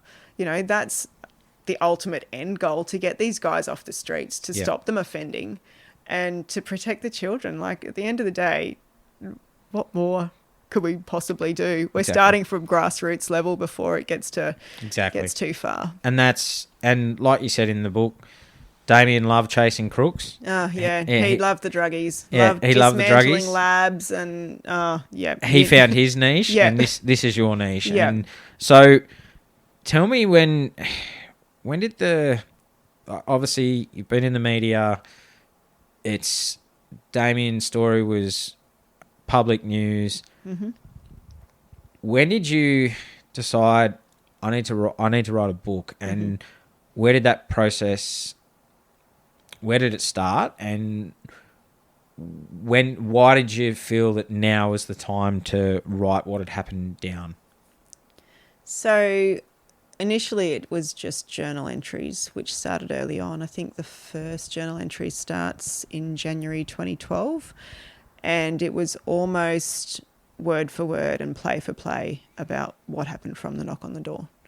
So that's where that started, but I'd talked about it for years, and everyone kept saying, "Oh, you should write a book. And I'm like, "Oh yeah, whatever. I'm a bit busy.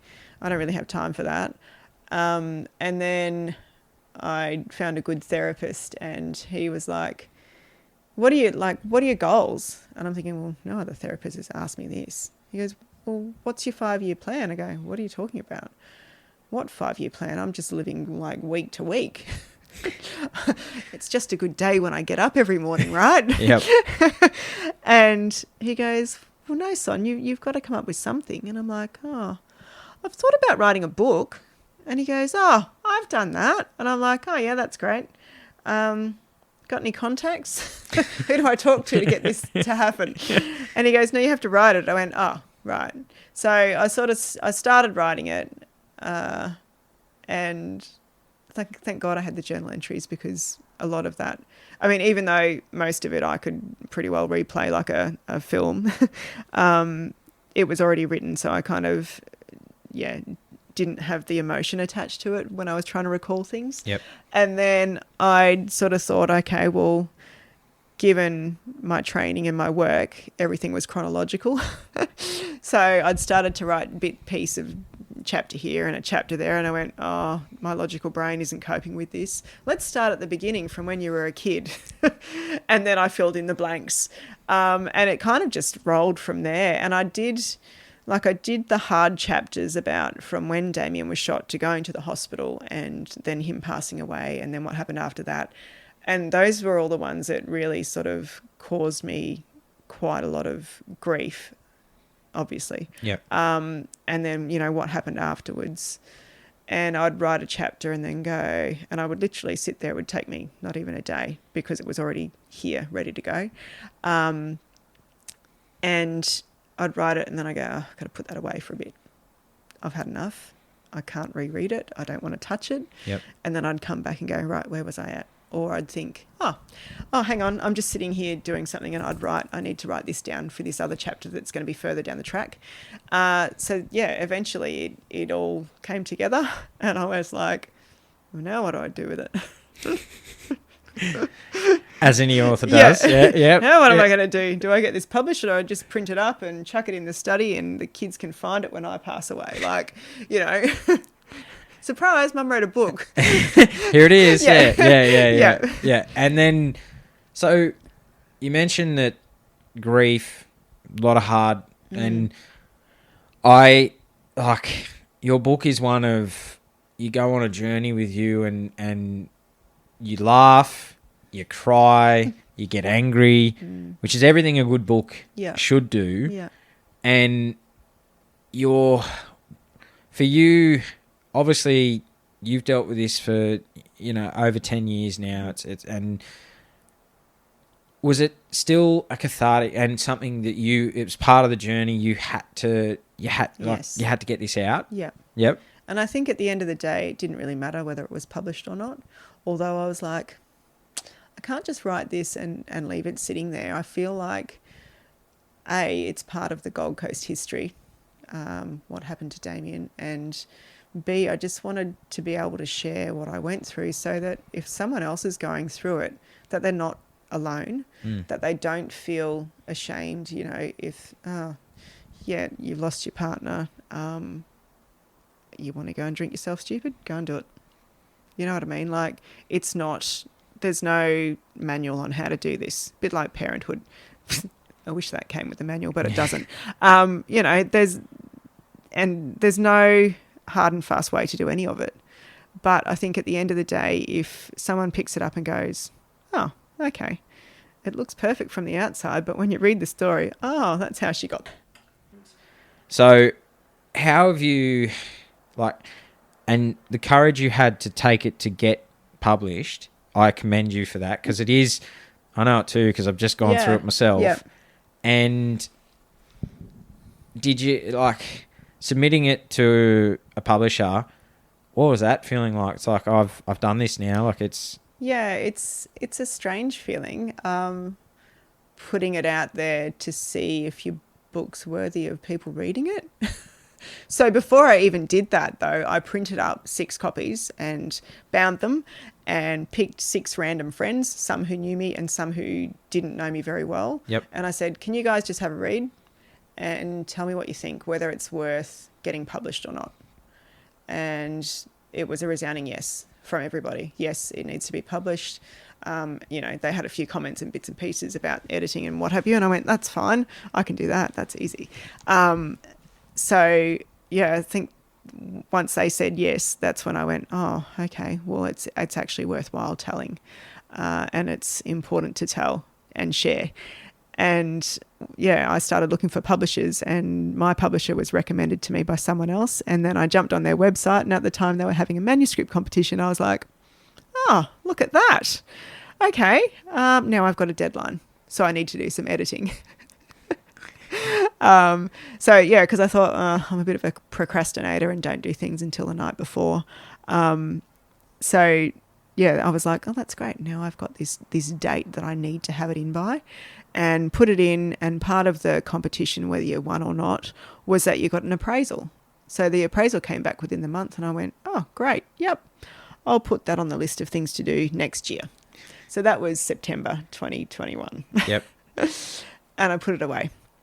And then in November, I think it was the 20th of November, I was at work. It was a Saturday.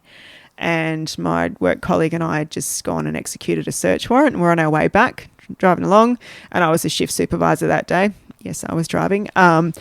So driving along, we're going over Chevron Island and Surfers Paradise. And my phone goes, and it's a mobile number I didn't know. And I'm like... better answer it. I'm shifty. It's probably a crew that wants some advice. So I put it on speaker, and I've got my phone on my lap, driving along, and hi Sonya, it's Ocean Reeve from Ocean Reeve Publishing. And I'm like, yep. Oh, I got your appraisal. And it's just verbal diarrhea at him. And he goes, I go, yeah, I'll come back to you next year when I'm organised and I've done all the... And he goes, oh no, I'm ringing about the competition. And I went, what? You ring about the competition? He goes, yeah. I went, oh, thanks for your entry, he says. And I'm like, yeah, that's okay. He Didn't goes, think anything more of it. No.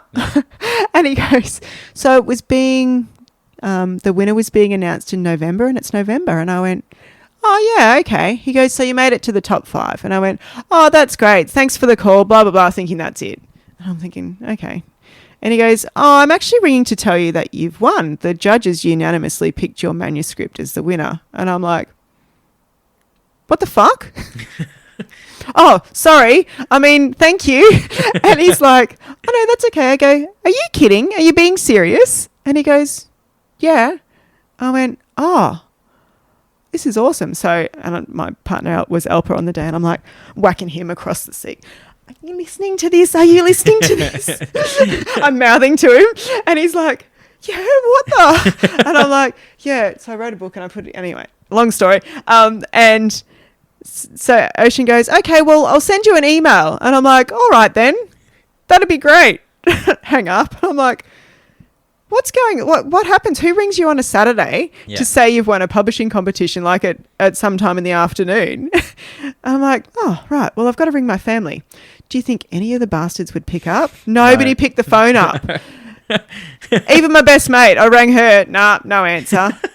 I'm like, who am I supposed to tell? Like, where are all my people? So anyway, yeah, that's how that happened. So yeah, they believed that it was worthwhile telling as well. So that was pretty humbling, I think, at the end of the day. And you and I spoke off air. I've just gone through exactly the same process, and the emotions that run through that someone thinks it's worthwhile to publish your story, and you feel validated. Yeah, you do, and like mine is very different, and you know, like mine's towards bullies and all that sort of thing. Yeah. As yours is around tragedy, but still adversity, overcoming adversity, absolutely. But I think you're right. You feel it's just gratifying to know that someone wants to read this. What? and you do, because it's brave to write it to start and then to send it to a publisher to go, oh geez, I hope I don't get that rejection. I hope, you know, and you kind of have to prepare yourself, because that's the only one that I put it into, because I didn't know what to do, and I thought, oh well, if I don't win, then I'll go to the other ones. Yep. But I didn't have to. Because how long did it take you to write the book? So the whole process of actually writing it was probably about 13 months. So it didn't actually take that long in the scheme of things. Once I'd started, it was on a roll, and I was like, right, I want to finish this project. I don't want to leave it unfinished. Yep. Yeah. And it's, like people don't realise, like 13 months, like, and mine's been 2 years, and people are like, oh, and some people go, oh, that's, and I thought it was a long, and some of my friends have gone, dude, it's like takes people like 5 years to write, or 10 years, or some never write a book. And what advice would you give to someone who is thinking about writing a book and is maybe, or they've written a book, and what advice would you give to them to say, you know, maybe don't hold back and put it in that drawer, like you said, and just what advice would you give to them? I think the peer reviews is a really good way to gauge interest. Although if you're a bit precious and you've got friends that are going to tell you like straight up how it is, then probably don't do that. But I think, or just get someone to read it and A, see that it makes sense to start with, and then B, see whether it's a story that, you know, is worth reading. I think if you pick your audience, you should be on a pretty good path to getting it out there. And for you, how was your Blue family? What was the reception like when you finally got published, and what was that like? What's the feedback been from them? I've had a fair few of them go, wow, I thought I knew everything. And they've read it and they go, I don't know anything. And I'm like, well, which particular parts are you talking about? I'm like, because for me, it's not a surprise, I suppose, because I know it back to front. Yeah. But for them, and I sort of thought, well, maybe I hid that really well, or maybe it was parts that they thought I was coping, because I know a lot of the time my default setting was, no, everything's okay here. We're all good. Everything's going on really well, you know. So it's been a really good reception from people that have read it. I've had... So I had quite a few people come to the book launch, and since then who have bought copies of it, who I have only just met and just started working with in our office. One of them one morning leans over and goes, "Oi, son." And I'm like, yes. What? What? Yeah.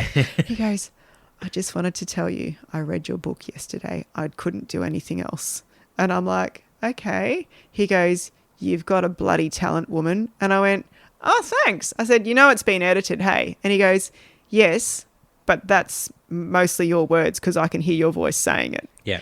And I went, yeah, it is mostly my words. And he said, I loved it. It was really good. So, it's not just a book for widows or women. It's a book for everyone. I've had a lot of guys read it and go, okay, this is great. You made me cry. Yeah. So, you've done well there, like, seriously. And like, as I said to you, I originally saw the story back in 2011, never ever thought that our paths would cross, and reached out to you when your book came out. Yeah. And then now we've become great friends. Yeah, and 100% when I was reading it, I was just like, I didn't even, I hadn't spoken to you on the phone or anything, but yeah, I could tell straight away it was your words. And as I said, you were so raw, you were so honest, and you took us on the journey with you. And it was like we were living that pain, that anguish with you. So well done on how you wrote it, because it is a powerful read. It is one of, I just, as I said, I was laughing, I was crying, I was yelling at the book. It's everything that you want in a book, and you delivered that, and you should be very, very proud of it. And it's not just, as you said, it's not just one for widows. It's not one for people in, emergency services. It's about mental health too, and how important. And you actually talk through the process in the book of your fitness. How important has that been for your mental health? Oh, that's been a massive impact. So since 2018, I've been at F45. Joined the cult like all the other people. And honestly, I try and get there between, I'd like to say 4 to 5 times a week, but sometimes it's only 3, just depending on my shifts and the kids' stuff. But it's my outlet. It's my 45 minutes a day where I can go in. I've got some great friends there, so we go in and we have a chat, and I work my butt off, and then I can come home and do whatever I need to do. And it really does set me up for the day. Like, it doesn't matter whether I finish at 10 or midnight, I'm still awake at 5:10 so I can go to the gym. It's just my clock now has been reset. I never used to be a morning person, but it's when I have to do it. Like, I've got to fit it in. And even the younger ones at work go, oh, I don't get up that early. And I'm like, well, what have you got to stay in bed for? You're missing out. You're wasting your whole day. Yep. And they go, oh, I don't even know how you do it when you finish at 10 and you're starting again at 8 the next day. And I'm like, if I don't do it then, it's not happening. Yeah. And I can tell, and the kids can tell when I haven't been to the gym because Mum gets a bit cranky. Yep. I know exactly. Yeah. For my own mental health, and as we're recording this, I'm sitting in a moon boot and haven't been able to train for 10 weeks, and it's just been... It's frustrating. And, I think, so I suppose in saying that, like, I wouldn't say I've swapped the booze for the gym, but it certainly plays a big part in it. When I know I'm getting up in the morning to go to the gym, I'm like, oh, well, I won't have 3 bottles of wine, It's just, you can't train on that. No, you can't. No, and the hangover. I was doing it. Oh, God. I don't know how. I don't actually know how I was functioning, but that's what I was doing before I got stuck into F45 and before it became, a thing that I had to do and I wanted to do. Yeah. Oh, I can see that. I see your post. Don't worry. I see your post and go, yep, Son's at it again. Here she is. She's doing it. And so where can people get a copy of the book? So you can order it from my website, which is www.sonyaleeding.com, or you can go into any bookstore except for QBD, and they can order it in. Booktopia, Amazon, Yeah, I think that's it. And how do people get it? Like, how do people follow you and get in contact with you if they want to get you for a speaking gig or something like that? So Facebook and Instagram, I'm Sonya Leeding author. You can just go through that or jump on my website. There's an inquiries form on there as well. And for you, what are your plans going forward with your career and also the kids? So I'm sort of at the crossroads at the moment where I've been in my position for 6 years now and I'm one of the more senior members of our team. So I guess promotion at some point would be a good thing to happen. But like I said, I'm all about balance and trying to keep that home work life balanced. And I'm in the sweet spot. I'm sitting at the most senior Connie I can be. And if I take on that extra bit of responsibility, I just fear that it's going to throw a spanner in the works at home. But then I also need it for my own sanity, I guess. Yeah, that next thing. Yeah, it's the next step. It's the logical next step. And, you know, perhaps if life was a bit different, I might have got there a bit sooner. But it is what it is. And I'm pretty happy with where I'm at the moment. And, I mean, you're doing amazing things with the book and, you know, so... and. For you, it's a story of tragedy and now triumph from the ashes. Yeah. You've risen up. How would you like Damian to be remembered by Australians into the future? So the first thing that came to mind was the cheeky redhead copper who was so tenacious with the local druggies that they could see him coming. Like I spoke to one of our well-known criminals a few months ago, and he laughed. He goes, "Oh, I didn't know you were still in the job." And I went, "Yeah, I'm still here." And he goes, "Oh, well." He started laughing, and I go, "What?" He goes, "Oh, we always knew when Damo was coming. We could see the car coming down the street, so we go and get rid of everything." And I'm like, "Really?" And he goes, "Yeah." And then we'd go to run, and he'd just chase us down, and I'm like, "Yep, that was him." You know, he didn't stop at anything. It was his thing. But at home, like, he was a great dad. He absolutely loved the kids. Parenthood just made him the man that he was, and I suppose it was the icing on the cake for him. So for him to have achieved all of that before he passed away, I think that was the clincher. And I think he will no doubt go down and in Australia, like, he will be remembered, and so he should be. As you said at the start of the podcast, he's a hero, and he made the ultimate sacrifice protecting his community, and doing what police do and what you guys do is a dangerous job. It's, you know, and it's one of those jobs that it's rewarding, but it's also tragic. There's absolutely. The flip of the coin. It's those two things. It's rewarding for you who are serving, but then there's that other side as well, the tragedy. And he will be remembered, and he is remembered. And I've actually I interviewed your commissioner, which was an absolute honour. And I actually pointed to Damian's name on the board, actually. And it's, so he's remembered not only by your colleagues, but he's remembered by all of us. And so what advice would you give to anyone who is thinking about joining the police and knowing what you know now, what advice would you give to any young person joining? Do it.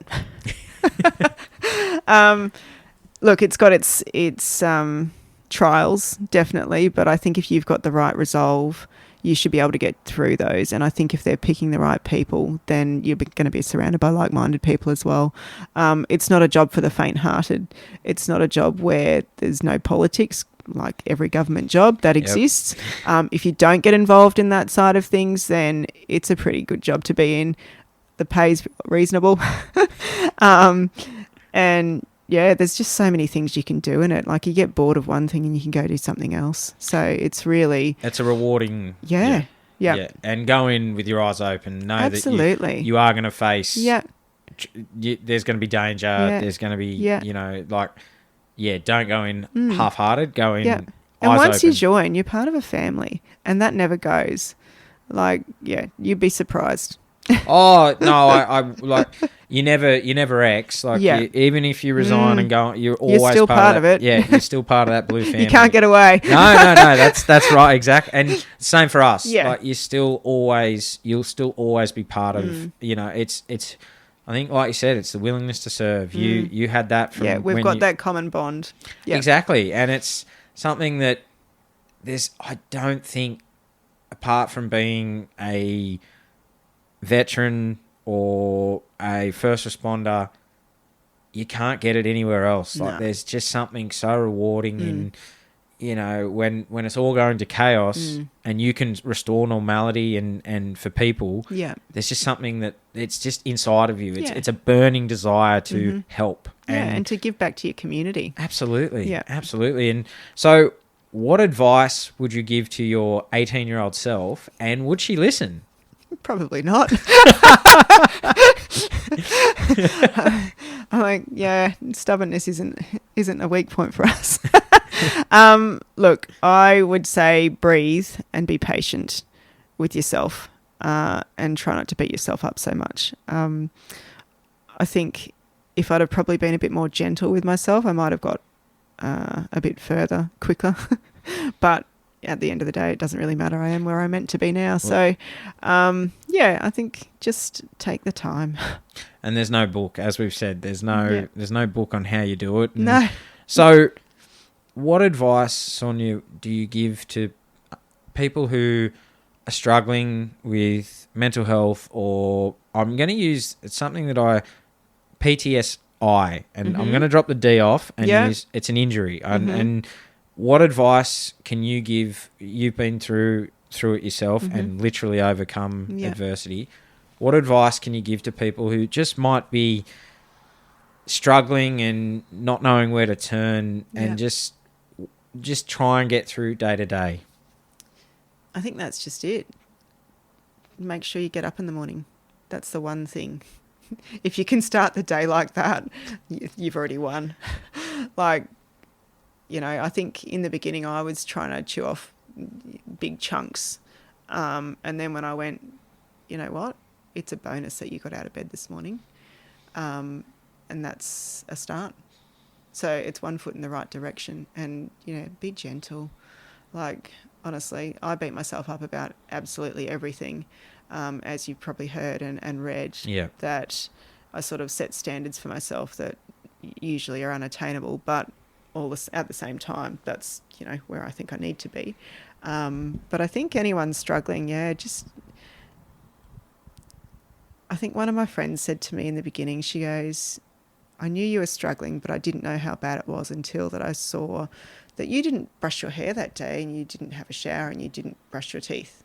And I'm like, huh?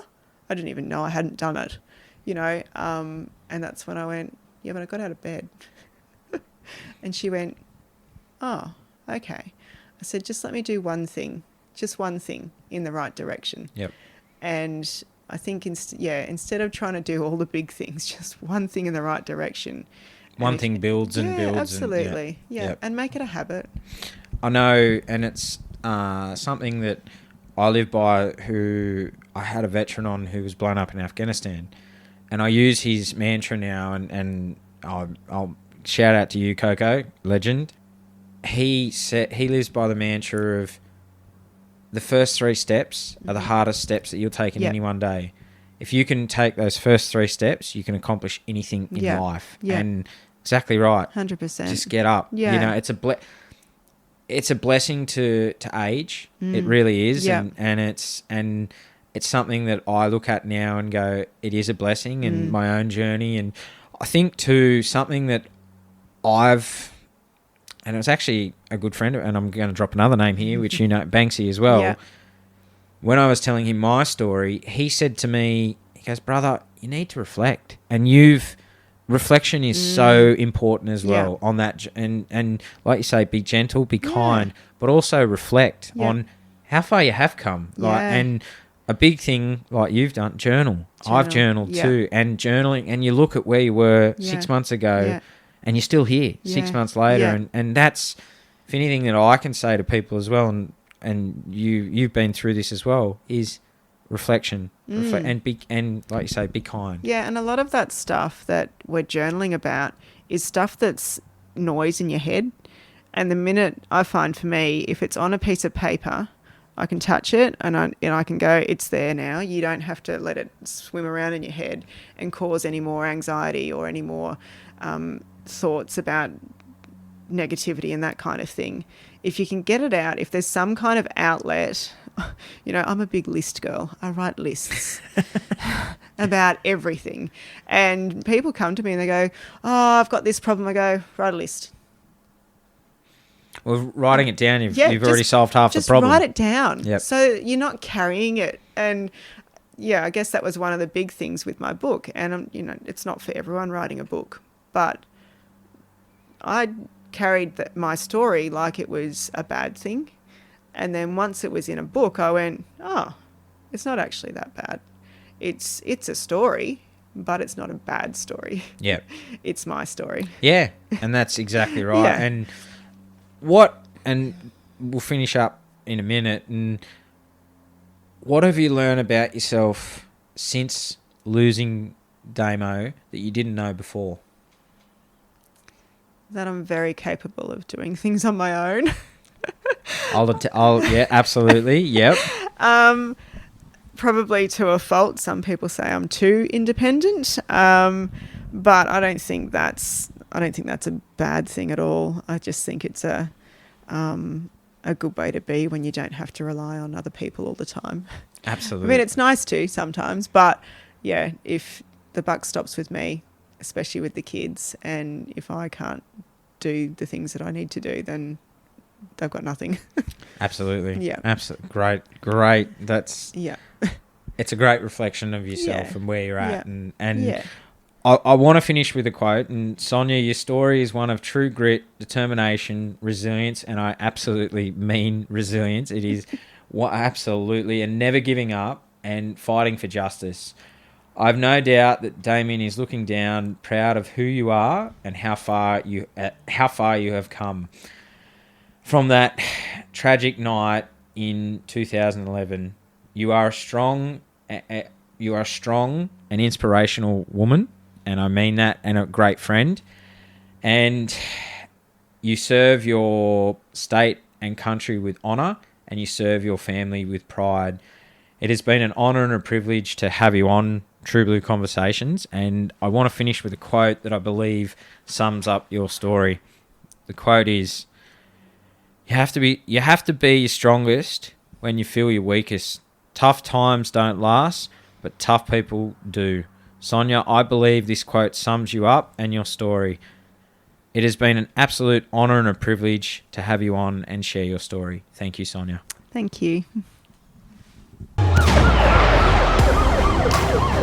Thank you for tuning in to this episode of True Blue Conversations with your host, Adam Bloom. See you on the front line.